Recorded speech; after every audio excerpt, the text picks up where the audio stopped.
I'm J.R. Church. Welcome to today's analysis of the news. We have a special guest with us today, L.A. Marzulli, who has written the books Politics, Prophecy, and the Supernatural. He deals with the Nephilim, the fallen angels, and UFOs. And in particular, he's here to tell us about a UFO that's supposed to show up on Tuesday. Tell us about it. I'd love to. Thanks, JR. Thanks, Gary.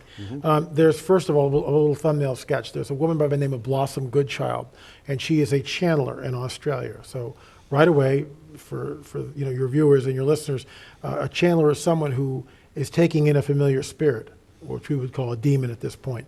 And so right away, the information is suspect. But what she says is that on October 14th, there's going to be a very large ship of great size that will hover over Alabama, somewhere over Alabama, and that this ship will reveal itself for approximately 72 hours in the sky. Wow. Now, can you imagine if it's true? I mean, if somehow she's on the inside track and the demons aren't lying, which would be bizarre, this would be, in my opinion, the great deception. Especially if the ship lasts for 72 hours. What's interesting is the amount of traffic that this has generated on the web. People from both sides of the aisle, one side, the Christian side of the aisle, saying that this is deception, this is demonic, and of course the other side saying that these beings are beings of light and love and are here to help us through this time of fear. What I do find interesting is that there are two forms of currency. The currency of heaven is the currency of faith. The currency of the Satanists or the Luciferians is the currency of fear. Right now, the global financial crisis has created a great climate of fear. If, let's say, the Middle East tinderbox would be ignited, that would further emphasize this currency of fear. A great time for these so-called extraterrestrials to reveal themselves. So Indeed. What we have to watch and wait.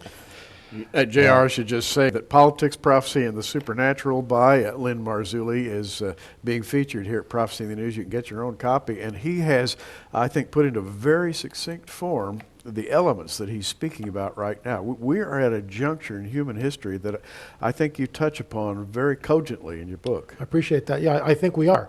I think with things in the Middle East, for instance, most people aren't aware of that last week there were 10,000 Syrian troops amassed on the Lebanese border, and now the Syrians have brought up their tanks. So what are they doing? What are they getting ready for? We know that Ahmadinejad, the president of Iran, Mahmoud Ahmadinejad, has stated over and over that Israel is a dry withered tree, Israel was a cancer, Israel will soon be irradiated, Israel was a stinking corpse. I mean, I could sit here pretty much all morning and talk about the vitriol from Mr. Ahmadinejad.